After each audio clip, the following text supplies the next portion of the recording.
援助到手心不慌，乌军再也不用过没有弹药的日子了。打击一个小小的训练场，乌军就能发射4枚陆军战术导弹。现场现身一支特殊编队，拿着养老金为乌克兰作战。俄罗斯计划重组黑海舰队，乌克兰发布纪念邮票嘲讽。70亿美元，诺斯罗普将为美国升级 B2 隐身战略轰炸机。精彩资讯即将开始。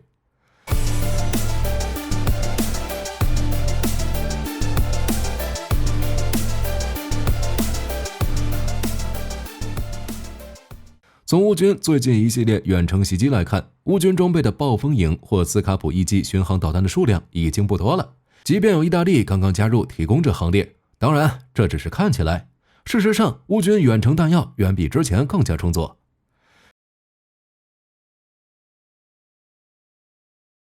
近段时间，乌军对俄军目标展开了一系列远程袭击行动，包括俄军的空军基地、防空阵地以及训练场，用的就是陆军战术导弹 ATACMS。原因是这款导弹配备了集束战斗部，更适合打击这类目标，并且可以确定的是，乌军已经装备了足够的 ATACMS。毕竟袭击一个100多人的俄军训练场，都能一次性发射4枚 ATACMS。当地时间5月1日，位于卢甘斯克地区的俄军训练场遭到乌军袭击，乌军发射了4枚 ATACMS 导弹，其中1枚是哑弹，另外3枚准确击中了目标，造成上百名俄军士兵的伤亡。这处训练场距离俄乌前线80公里，此次乌军发射的应该是射程165公里、配备 M39 型集束战斗部的 ATACMS 导弹。针对俄军单一目标，能够直接使用4枚 ATACMS， 显示出乌军手头不是一般的活跃。在去年秋天的时候，美国首次为乌克兰提供了 ATACMS 导弹，当时提供的是 M39 型。去年10月16日晚，乌军首次使用 ATACMS 导弹，对俄军比尔江斯克与卢甘斯克的机场进行了精准打击，造成10多架俄军直升机、弹药仓库以及防空系统损毁，同时还造成了数十名俄军伤亡。考虑到 M39 型 ATACMS 导弹射程只有165公里，无法覆盖俄军后方的重要目标，所以在此之后，泽连斯基一直向美国寻求帮助，希望能提供射程更远的型号。直到今年4月24日，多名美国官员证实，美国已经在4月初向乌克兰秘密提供了射程300公里的 ATACMS 导弹。而在记者会上，美国总统国家安全事务助理沙利文表示，向乌克兰大量援助 ATACMS 导弹的法案是在今年2月份决定的，由美国总统拜登签署，包括在3月12日宣布的一项3亿美元军援方案中。同时，美国官员还表示，在4月17日的时候，乌军就已经使用射程300公里的 ATACMS 对克里米亚的俄军机场与南部目标发动袭击，摧毁俄军部署在克里米亚半岛上的 S-400 防空系统，并造成30名俄军士兵阵亡。4月30日，乌军又对克里米亚半岛上的俄军目标发动袭击。俄罗斯国防部表示，拦截了6枚 ATACMS 导弹，再加上5月1日乌军对俄军训练场的袭击。很明显，在使用 ATACMS 方面，乌军已经没有任何限制，无论是打击目标，又或者是发射数量。目前，美军一共装备了5种型号的 ATACMS 导弹，其中 M39 型是基本型，装填950枚 M74 子弹药，可以一次性覆盖3万平方米的战场区域，相当于5个篮球场大小。M39A1 型就是增程型了，最大射程可以达到300公里，不过集束战斗部的子弹药数量减少到了300枚。在此之后发展的 M48 型、M57 型以及 M711 型射程都维持在300公里。不过这3种型号都采用了单一的 WDU-18B 穿透高爆破片战斗部，而此次援助 ATACMS 导弹，美国并未透露射程300的 ATACMS 是其中哪一款型号，但外界猜测应该是 M39A1 型，因为带有集束战斗部，更适合在战场上打击俄军目标。除此之外，美国应该还提供了更多的 M39 型。外界猜测，此次援助的数量可能达到数百枚 ATACMS， 否则乌军也不会短时间内向俄军目标发射30枚以上。美国陆军采购主管曾透露，得益于数年前下达的订单，生产商正在为美国陆军生产足够的陆军战术导弹，美国丝毫不用担心援助 ATACMS 导致自己的库存耗尽。另外，在考虑到美军正在使用新型导弹取代 ATACMS， 所以美国真有可能不限量的为乌克兰提供。在5月2日，乌克兰常驻联合国台标基斯利查在社交媒体上发布了一张名为2024年主要桥梁类型的图片，而在写有克赤大桥的位置显示是空白了。外界认为这张图片就是在赤裸裸地表示乌军即将袭击克赤大桥，在行动之后克赤大桥将不复存在。考虑到乌军最近积极打击克里米亚的俄军阵地，并且取得了非常大的成效，接下来使用暴风影巡航导弹与 ATACMS 陆军战术导弹对克什大桥发动联合袭击行动，结果还真说不定，万一成功了呢？不过在去年的时候，俄罗斯计划修建一条铁路，通过俄战区到别尔哥罗德地区，最后直接连接克里米亚。3月15日，据俄罗斯报道，罗斯托夫与克里米亚之间的货运线路已经开始运营。这条运输通道的建立，使得俄军向乌克兰南部地区运输物资所需要的时间缩短了数天。这条铁路一旦全面通车，那么针对克什大桥的袭击可能就无法起到非常大的作用。所以乌军在准备袭击克什大桥的同时，还需要制定摧毁这条铁路的方案，这样才能对克里米亚的俄军造成致命威胁。你们觉得陆军战术导弹不限量的供应乌军会在多大程度上影响这场战争的走向呢？接下来我们将目光继续放在乌克兰战场。在战场上出现了一支特殊的部队，不仅有拿着国家养老金的花甲老人，还有一些年轻人。加沙停火没有进展。根据以色列媒体5月4日报道，一名哈马斯方面的消息人士表示，当天在埃及开罗进行的加沙停火谈判，但在当日双方谈判并未取得进展。这名消息人士表示，还将在5月5日继续谈判。此前，以色列提出了停火协议，要求哈马斯与其他巴勒斯坦武装组织交出40个以上的被关押人员。对此，以色列也将释放被监禁的巴勒斯坦人，并与哈马斯之间进行一段持久的和平时期，也就是更长停战时期。美国与以色列双方官员表示，即便哈马斯接收最新的停火协议方案，但在最终敲定协议之前，双方还需要对协议的细节进行谈判，整个过程可能需要1周的时间。胡塞威胁以色列。根据媒体报道，也门胡塞武装发言人萨雷亚对外发布声明，如果以色列不顾阻拦，强行对加沙南部城市拉法发动进攻，胡塞武装将在其打击范围内的任何地区对所有来往以色列港口的船只发动袭击。自去年11月以来，胡塞武装已经多次对红海、曼德海峡以及亚丁湾等重要航道上的船只发动无人机和导弹袭击，以示其对加沙地区的支持。迄今为止，胡塞武装至少使用了606枚导弹和无人机，对107艘船只发动袭击。建立观察哨所。近期，在俄罗斯国防部会议上，俄罗斯国防部长绍伊古表示，将加强沿海无线电技术站基础设施的现代化工作，并计划在太平洋舰队责任区内的南千岛群岛建立观察哨所。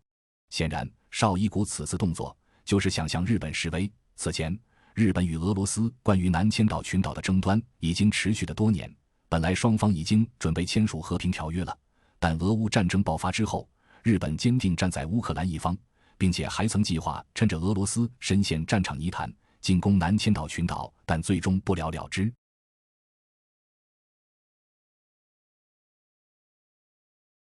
在俄乌战场上，乌克兰这方除了乌克兰作战部队、国际雇佣兵以及俄罗斯志愿军团等作战单位以外，还有一支非常特殊的作战编队，那就是志愿者部队。这股作战力量不属于乌克兰作战部队的编制，但又与乌军关系密切，并且在行动上听从指挥，与其联合作战等。通俗来说，这支所谓的志愿者部队其实是乌克兰公民自发组织的作战团体。在这支部队中，成员基本是不符合乌克兰征兵条例的公民，但这些人又非常希望能为乌克兰而战，抵御侵略者。比如在扎波罗热地区就有一支这样的部队，名字叫做草原狼，成员一共只有几十人，其中大多数是年纪超过60岁的老人，还有部分被认为不适合参战的年轻人。但由于不是乌克兰的正规编制，这些志愿者部队是没有乌克兰官方津贴与武器供应的，所需要的资金基本是来源于外界捐赠，而那些作战的武器则是前线乌军淘汰的或者是退下来的，也有部分是缴获俄军的。当然，这些武器想要再次使用，还需要志愿者部队自己修理。就这样，志愿者部队与乌克兰作战部队达成合作，前线为乌克兰作战，后者为其提供武器和打击目标。由于志愿者部队不属于正规军队编队，反而行动更加灵活。这样做的好处是，一方面来说可以缓解乌克兰的征兵压力。志愿者部队虽然不是乌克兰正规军的编制，但其成员不受征兵条件的限制，只要想为乌克兰作战，但又达不到征兵条件的，就可以加入志愿者部队，变相的将乌克兰征兵范围扩大了。同时，这些志愿者部队人数少，在行动上也更加灵活，可以通过对俄军的骚扰来缓解乌军在前线的压力，而另一方面也可以缓解乌克兰武器不足的压力。志愿者部队的武器大多数来源于前线淘汰下来的，想要用就需要先修好，而且修好的武器也不只是志愿者部队在使用，乌军同样会使用。这些志愿者部队也能算得上移动的武器维修厂。但是这些毕竟是乌克兰公民自发组织的部队，不像瓦格纳雇佣兵组织那样，个人军事素质与部队规模有着非常大的差距，无法在某些战役上发挥出关键作用，这一点还是要清楚的。所以真正左右俄乌战局的还是俄乌双方的正规军团以及装备的武器，反正火力军是这样认为的。另外，根据德国媒体，已经折损30%舰艇的黑海舰队打算重组了。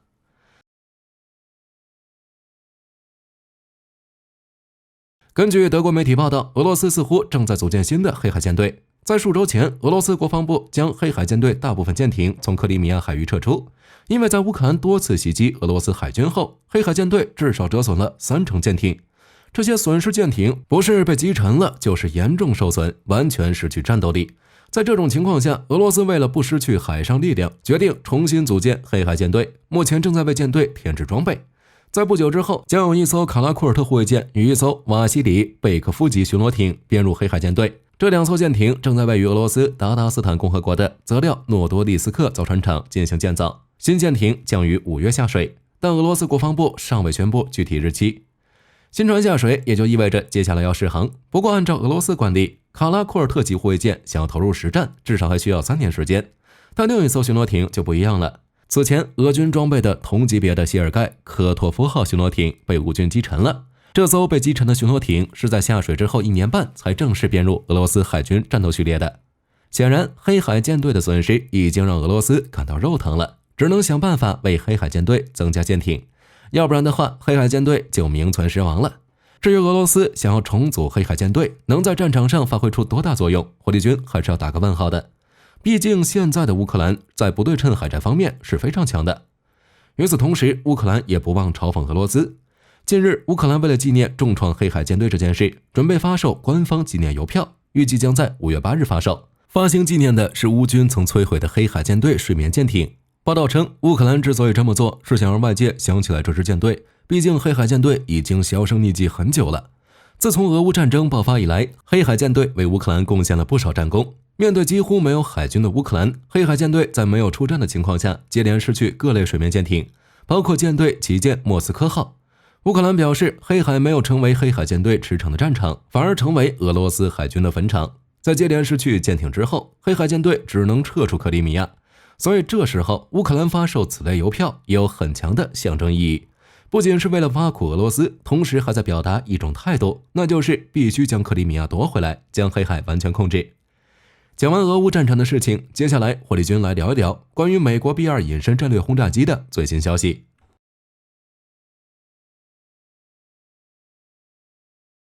根据五角大楼最新报告显示，在此之前 B2 战略轰炸机的最大一次升级还是在2012年，已经过去了12年。其装备的电子设备、软件程序以及工程技术早就无法满足美军的作战需求，于是美国国防部才会耗费巨资对其进行现代化改造。此前曾有报道，当美军新一代战略轰炸机 B21 服役之后，将陆续退役 B1B、B2 轰炸机，只保留 B52与 B21 2种轰炸机。如今又传出将为 B2 进行现代化改造。事实上，此次升级不仅仅是为了提高 B2 的作战能力，同时还将抢先运行 B21 轰炸机配备的任务规划系统，这样在美军组建 B21 机队时就能节省大量时间。按照合同，此次升级与维护将在相应的美国空军基地进行，包括密苏里州的怀特曼空军基地、俄克拉荷马州的廷克空军基地、俄亥俄州的赖特帕特森空军基地、加州的爱德华兹空军基地以及犹他州的希尔空军基地。整个升级维护工作预计将在2029年5月之前完成。在本次升级中，诺斯罗普公司将对 B2 进行改造，以增强 B2 的可维护性、飞行性能以及作战能力。最终目标是实现与 B21 的兼容。而根据消息人士透露， B2 的升级将集中在2个关键领域，一是隐身能力，二是任务规划系统。按照军方的说法，之所以要升级 B2 的隐身能力，是因为在某些任务中，如果需要打开或进入一些集成面板，需要先去除这些面板的隐身涂层，才能打开或进入。在任务完成之后，还需要重新对其涂上隐身涂层。这种维护程序不仅工序复杂，而且价格呢也非常昂贵。于是便让诺斯罗普公司对 B2 的隐身涂层进行升级。至于任务规划系统，此前诺斯罗普已经为 B21 轰炸机专门打造了供其使用的版本。但为了能建立 B2 与 B21 之间的兼容性，新型的任务规划系统将与 B2 的现有软件系统分开，以便进行部署和测试新的任务系统。等到稳定之后，可以直接进行更换，这样可以大大节省后续的费用。你们觉得呢？好了，本期资讯就到这里了。你们觉得在此次援助中，美国为乌克兰提供了多少陆军战术导弹，才能让乌军用4枚导弹打击俄军小小的训练场？接下来是不是就该打击科什大桥了？对此各位有什么看法？欢迎在评论区讨论一下。我是火力军，下期再见。